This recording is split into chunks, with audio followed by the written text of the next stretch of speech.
नमस्कार. सावजी किचन आई की रसोई यामध्ये आपलं सर्वांचं स्वागत आहे. आज आपण बनवणार आहोत संक्रांत स्पेशल तिळाचे लाडू. तर मी सर्वप्रथम सगळ्या तिळाचे लाडू बनवणार आहे. तर त्यासाठी मी जी सामग्री घेतलेली आहे ती साधारणतः 1 वाटी सगळी तीळ, ही लाल तीळ आहे ती भाजून घेतलेली आहे. साधारणतः 2 डल्ली जी आहे गूळ आहे ते मी बारीक करून घेतलेलं आहे. त्याचप्रमाणे विलायची पूड, तूप आणि शेंगदाणे अगदी थोडे घेतलेले आहे त्यामध्ये टाकायसाठी. तर मी सर्वप्रथम हे सगळ्या तिळाचे लाडू बनवणार आहे. त्यानंतर मी बारीक तीळ आणि मुरमुऱ्याचे लाडू तुम्हाला शेअर करणार आहे.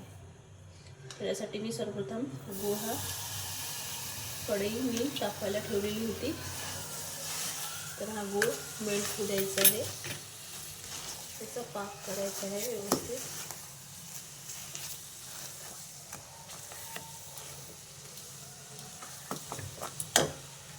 त्यामध्ये अगदी थोडं तूप घालायचं आहे.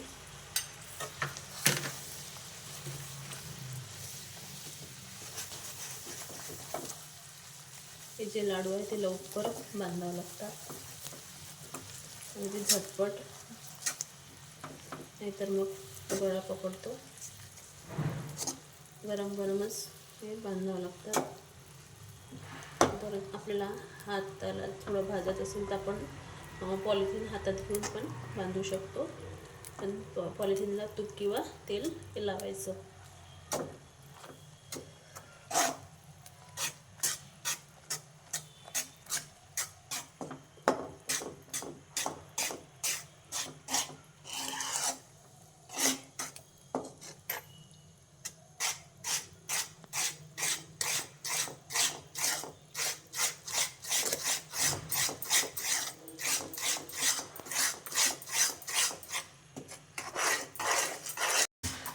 तर बघा, आपली नाचणी आहे ती झालेली आहे.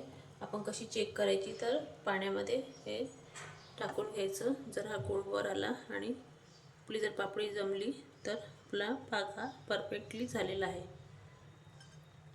तर आणखी थोडा वेळ आपण हे द्यायचं आहे. असा झालेला आहे पाक हा. जर आपण असं चेक केलं तर आपले लाडू जे आहे कुठेही बिघडत नाही आणि कडक होतात छान.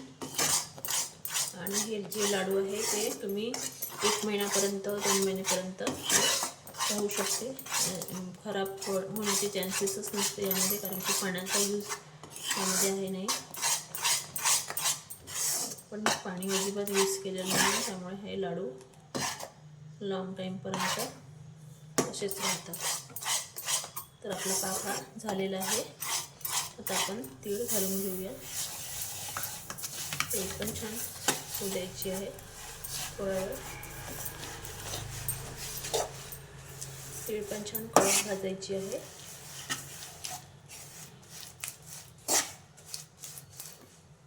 आणि हे शेंगदाणे पण यामध्ये घालून घेऊया. जर आपल्याला वाटलं की आपला जो गूळ आहे थोडा जास्त झालेला तर आणखी तीळ घालून घ्यायची.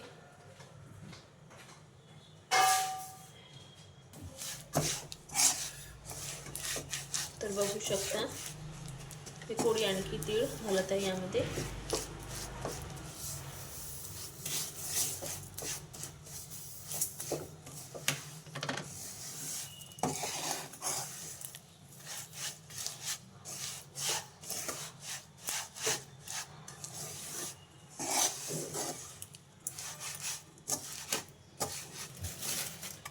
इथे आपलं हे जे सारण आहे ते झालेलं आहे. तर मी गॅस ऑफ करते आणि पटकन आपल्याला हे लाडू बांधायचे आहे.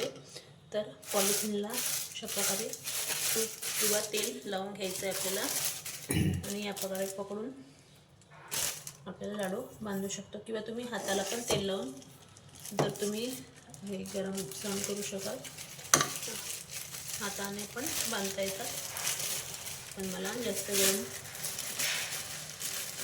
बांधता येत नाही त्यामुळे मी पॉलिथिनच्या साहाय्याने बांधत आहे.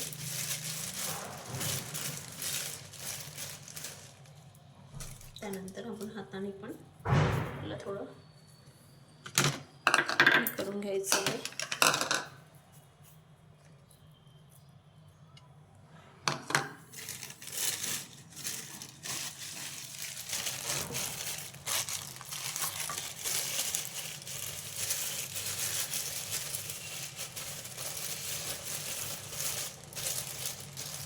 हे जे लाडू आहे ते गरमच बांधावं लागतात, त्यामुळे थोडं हाताला चटके लागतेच.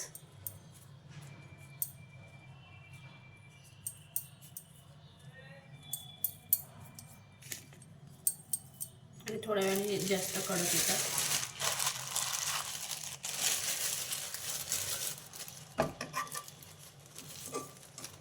तुम्हाला लाडूचा जो साईज हवा आहे त्या साईज तुम्ही बांधू शकता.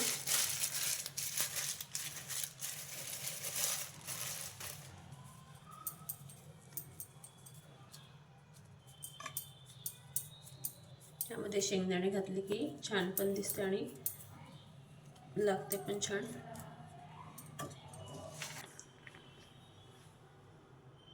तर बघू शकता आपले लाडू एकदम तयार आहे. आणि हे बघा किती कडक आहे एकदम. तर हे लाडू आपल्याला अतिशय सोपे पद्धती आहे आणि हे लाडू लॉंग टाईमपर्यंत तसेच राहतात आणि खराब होत नाही.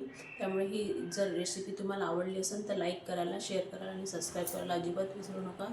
धन्यवाद. आता मी तुम्हाला बारीक तिळाचे लाडूची रेसिपी दाखवत आहे.